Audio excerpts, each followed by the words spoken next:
Marcos, nosso amigo, companheiro, grande homem de Deus. Deus abençoe o pastor Carlos Isaías, tantos profetas aqui, né? Pastor Sanderson, Deus abençoe grandemente. Mateus capítulo 27, versículo 3 diz assim: Então Judas, o que o havia traído, viu que Jesus fora condenado e foi tomado de remorso e devolveu aos chefes dos sacerdotes e aos líderes religiosos as 30 moedas de prata e disse: Pequei, pois traí sangue inocente. E eles lhe disseram: O que nos importa? Isso é contigo. Então Judas jogou o dinheiro dentro do templo e, saindo, foi se enforcar. E os chefes dos sacerdotes ajuntaram as moedas e disseram: Não é lícito colocar no gasofilácio do templo, porque é preço de sangue. Então decidiram usar aquele dinheiro para comprar o campo do oleiro, para cemitério de forasteiros. Por isso, aquele lugar se chama até o dia de hoje Campo de Sangue. Então se cumpriu o que fora dito pelo profeta Jeremias.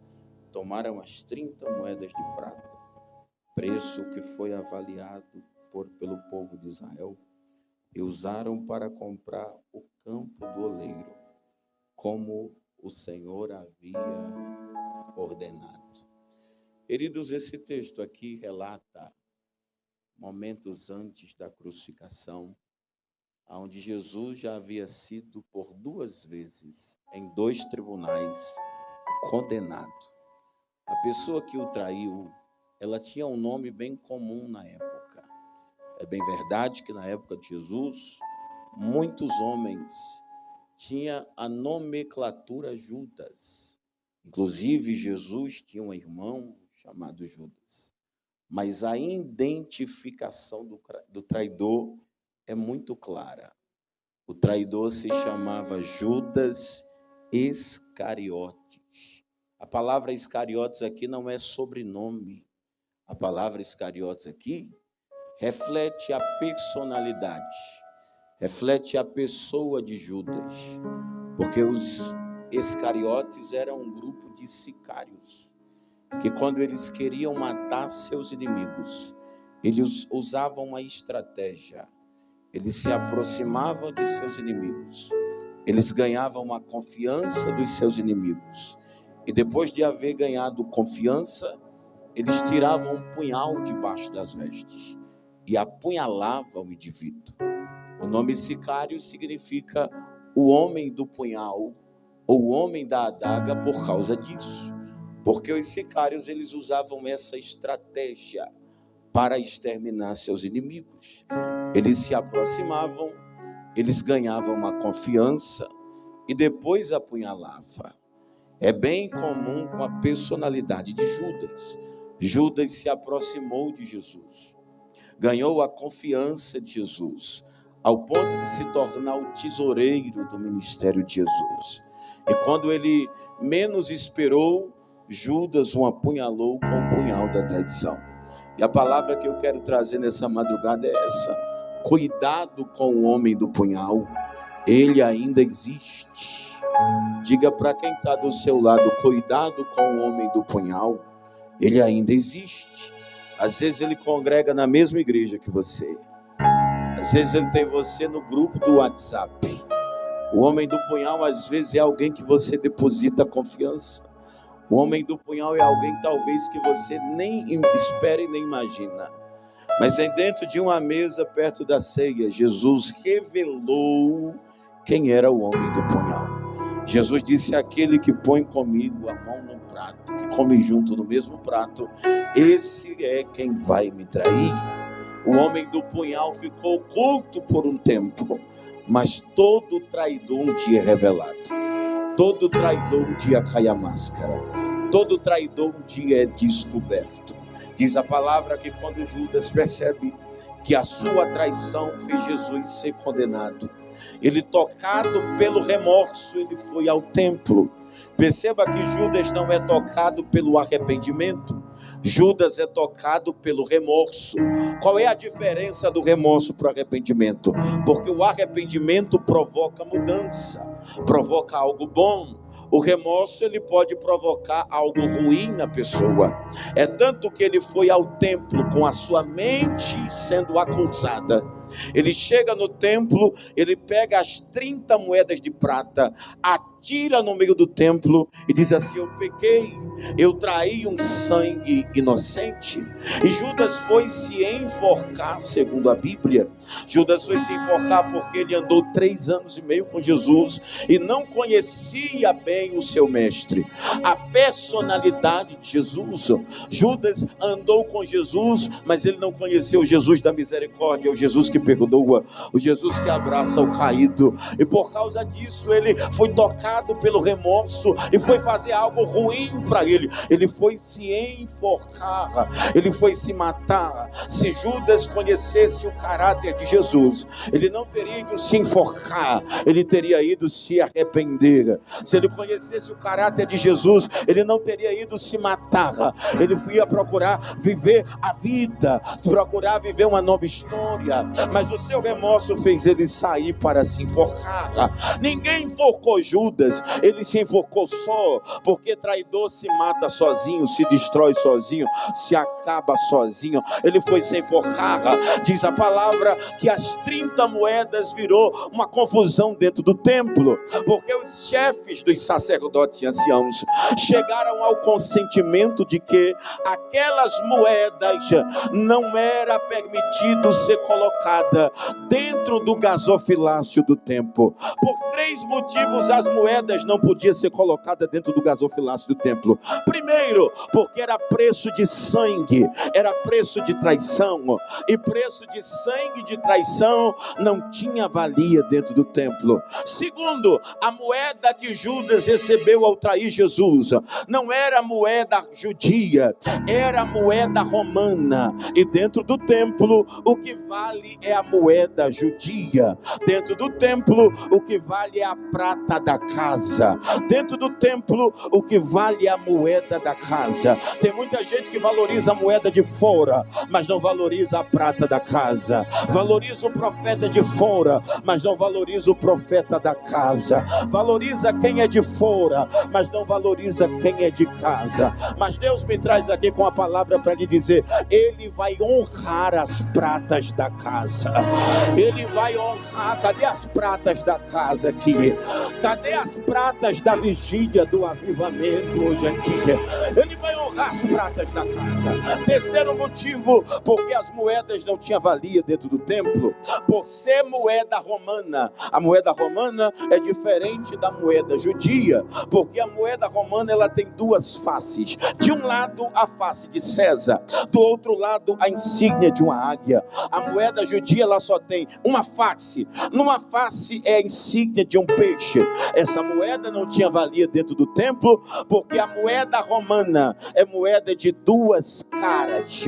A moeda romana é moeda de 2 faces. De um lado a face de César, do outro lado a face de uma águia. E dentro do templo não tem valia quem tem 2 caras.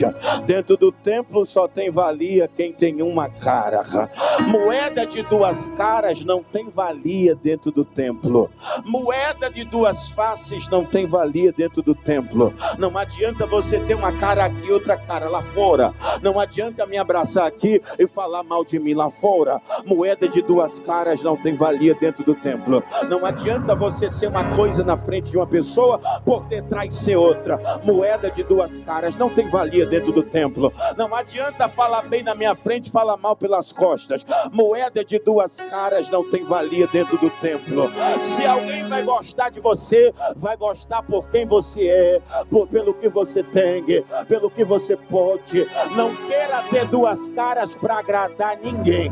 Nem Jesus agradou, que dirá a gente vai agradar. As moedas não tinham valia dentro do templo, e diz a Bíblia que eles chegaram num acordo. Eles decidiram pegar as 30 moedas de prata e compraram o campo do oleiro e transformaram em cemitério para forasteiros. Transformaram o campo do oleiro em cemitério para forasteiros. O campo do oleiro aqui, em outras versões, no seu mais original, no seu profundo, é a mesma coisa, da casa do oleiro. Transformaram a casa do oleiro em cemitério de forasteiros. Transformaram o lugar que o oleiro tinha liberdade de trabalhar nos seus vasos, de fazer a sua obra. Pegaram o ambiente em que o oleiro tinha liberdade para pegar quem está quebrado e fazer novo. Pegaram um ambiente que o oleiro pegava quem estava caído e colocava de pé. Transformaram a olaria em cemitério. E quem é pregador, pastor, vai concordar com o que eu vou dizer. Tem lugares que a gente vai que não é mais olaria. Tem lugar que a gente vai que parece mais um cemitério. Ninguém dá glória a Deus, ninguém dá aleluia. Profetizar agora é moda bater em profeta. Não digo, aleluia, os falsos, mas os verdadeiros ainda têm voz.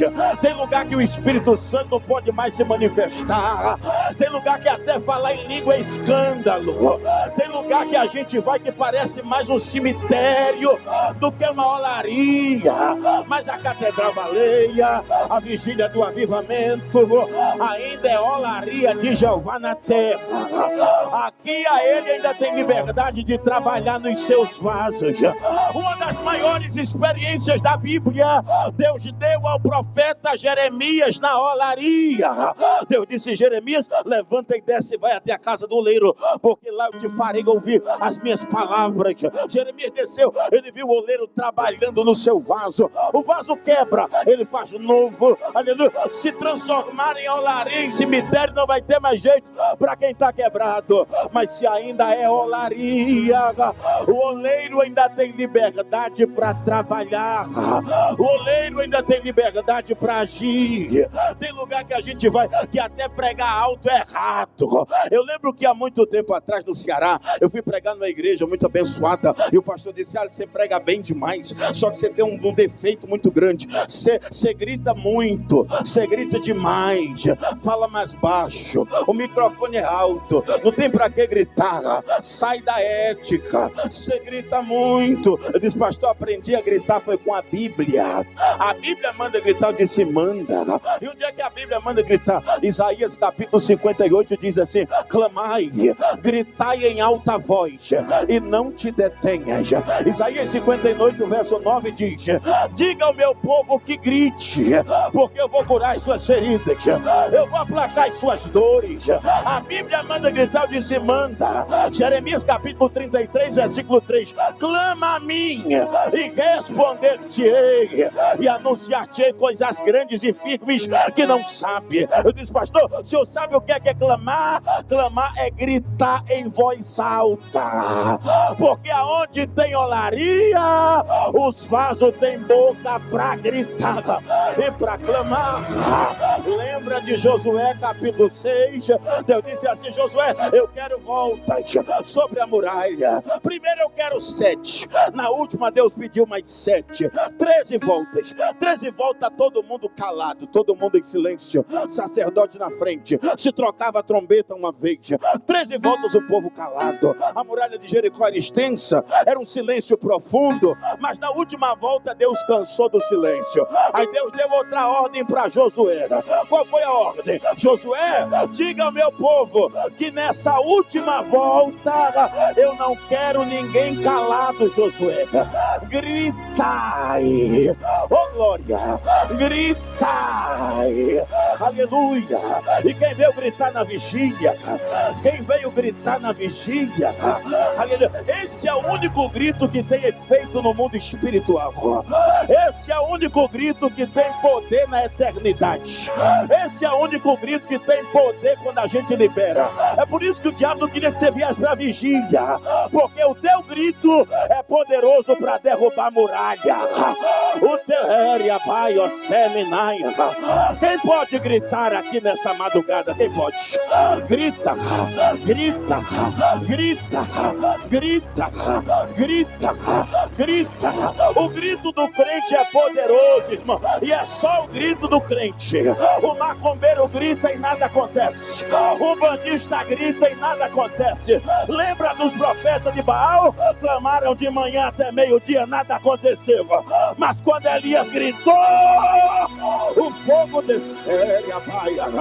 Oh glória, com essa mão levantada, por um minuto abre a tua boca e libere aí alguma coisa da catedral baleia para o Deus Yahvé. Enquanto você manda algo da terra para o céu vai liberar algo para a terra. Uriminácia, grita, clama, clama, clama, clama, clama, clama. Aqui a olaria ainda não virou cemitério.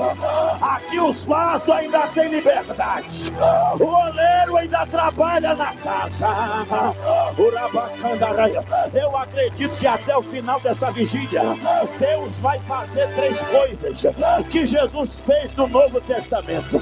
Jesus ainda vai fazer 3 coisas que ele fez no Novo Testamento. Diz a Bíblia que quando Jesus entrou no templo, ele encontrou uma vendaria no templo. Ele encontrou algo errado dentro do templo. E Jesus fez 3 coisas que eu quero que ele faça aqui essa noite.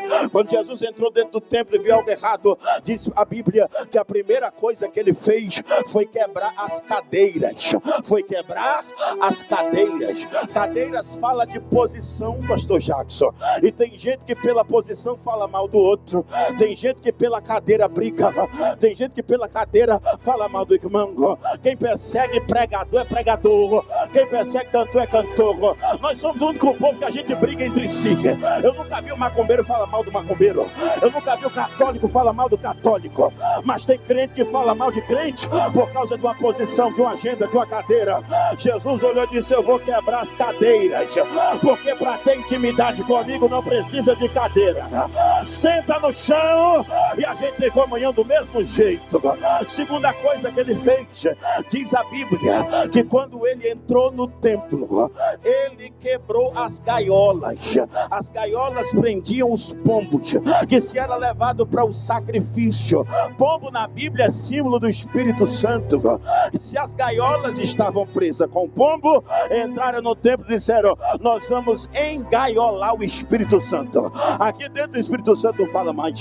Aqui dentro do Espírito Santo não age mais. Só que quando Jesus entra, diz a Bíblia, ele quebrou as cadeias. Ele quebrou as gaiolas. Porque na presença dele ninguém enjaula o Espírito Santo. Ninguém prende o Espírito Santo. E deixa eu ver aqui quem não prende. Deixa eu ver aqui quem libera. Deixa eu conhecer aqui quem dá lugar. Cadê os vasos? Oh meu Deus do céu. Aleluia. O Espírito de Deus está aqui. Aleluia. E quem pode adorar a Ele?